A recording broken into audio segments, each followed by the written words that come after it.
नमस्कार दोस्तों, सत श्री अकाल, आदाब। आज हम आपके पास एक और वृक्ष लेकर आए हैं जिसका नाम है संस्कृत भाषा में जम्बू और हिंदी सरल भाषा में इसे जामुन कहते हैं। दोस्तों, जम्बू की एक बहुत ही इंटरेस्टिंग कहानी है जो मैं आपको बता रहा हूँ। कुछ वर्षों पहले एक हमारे पास आचार्य आए तो वो हवन कर रहे थे। जब हम हवन कर रहे थे तो उन्होंने जम्बू द्वीपे संस्कृत श्लोक में नाम लिया।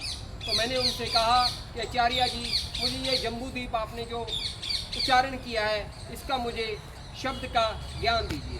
तो उन्होंने कहा कि हमारे भारत देश का नाम बेटा कभी जम्बू द्वीप पे होता है। तो मैंने कहा कि हमारे पृथ्वी में हजारों प्रकार के वृक्ष हैं लेकिन जम्बू द्वीप पे कहा क्यों?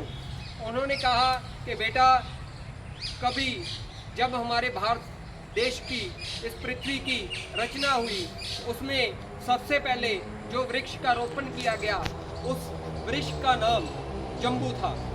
तो मुझे ये जानकर बहुत खुशी हुई कि हमारे ऋषि मुनियों की कितनी अच्छी रिसर्च है कि उन्होंने हमें बताया कि आप जितना नेचर के साथ रहेंगे, आप जितना नेचर को अपने साथ पास लेकर आएंगे उतना आप स्वस्थ रहेंगे। क्योंकि जम्बू द्वीप का नाम हजारों वर्ष इसलिए रहा कि हम इसको जान सकें, हम इनके गुणों को जान सकें। लेकिन समय बदला, कालांतर बदला, उसके बाद हिमवर्षा, भारत, हिंदुस्तान, भारत, पता नहीं कितने नामों से इस धरती को पुकारा गया। जहाँ ये तो होगी भारत देश की बात, हमारे देश की बात।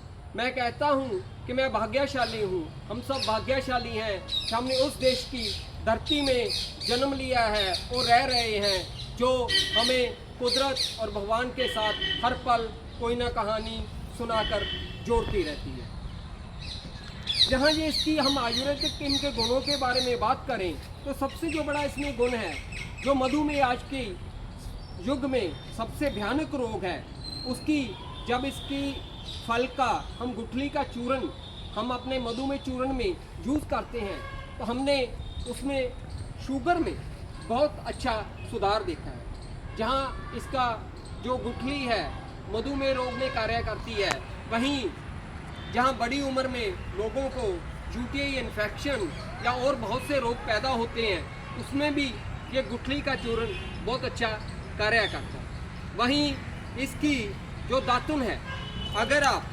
सुबह और शाम 2 टाइम करते हो तो आपके जो मसूड़ों में खून आ रहा है या किसी भी प्रकार की सूजन है वो भी ठीक होती है। और जहाँ इसकी हम छाल की बात करें, अगर आपके शरीर में कहीं घाव है, इसकी छाल और पीपल की छाल का भस्म लेकर और उसमें थोड़ा सा गाय का घृत मिलाकर अगर आप लेप करते हैं तो भयानक से भयानक जो भी जख्म है वो भी ठीक होता है।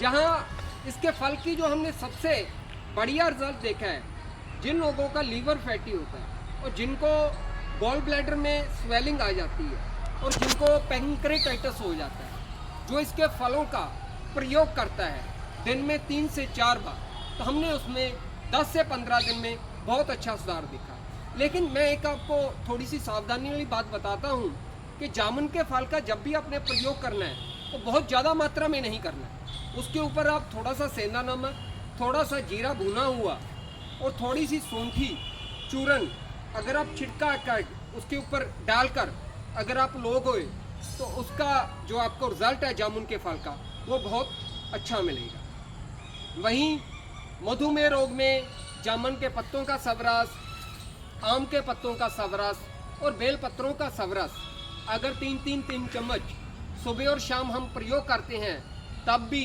मधुमेह रोग में बहुत अच्छा सुधार आता है। जहाँ इसकी सबसे जो मुझे अच्छी बात लगती है, क्योंकि हमारे ये आंगन में है तो सारा वर्ष मैंने देखता हूँ कि इसके जो पत्ते हैं बहुत कम झड़ते हैं। क्योंकि जब मैं भारत में भ्रमण करता हूँ तो ऐसे बहुत कम वृक्ष है इस धरती में जिसके बहुत कम पत्ते झड़ते हैं। एक तो कल्प वृक्ष है, बद्रीनाथ के पास जब आप कभी गए उत्तराखंड में तो वहाँ पर भी जो वृक्ष है उसके भी बहुत कम पत्ते झड़ते हैं और वो भी कभी मैंने उसके पत्ते सूखे हुए नहीं देखे।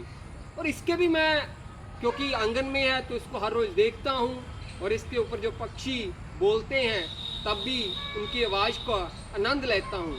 तो ये एक भगवान का सबसे बड़ा चमत्कार है। दोस्तों, इसके गुणों के बारे में इतने समय में जो मुझे भगवान ने ज्ञान दिया वो मैंने आपको बताया है। फिर भी जिस वृक्ष के नाम से हमारा देश कभी जाना जाता था, मैं उसके गुणों का क्या गुणगान करूँगा। आपका बहुत बहुत धन्यवाद। आप स्वस्थ रहें, मस्त रहें, खुश रहें। नमस्कार।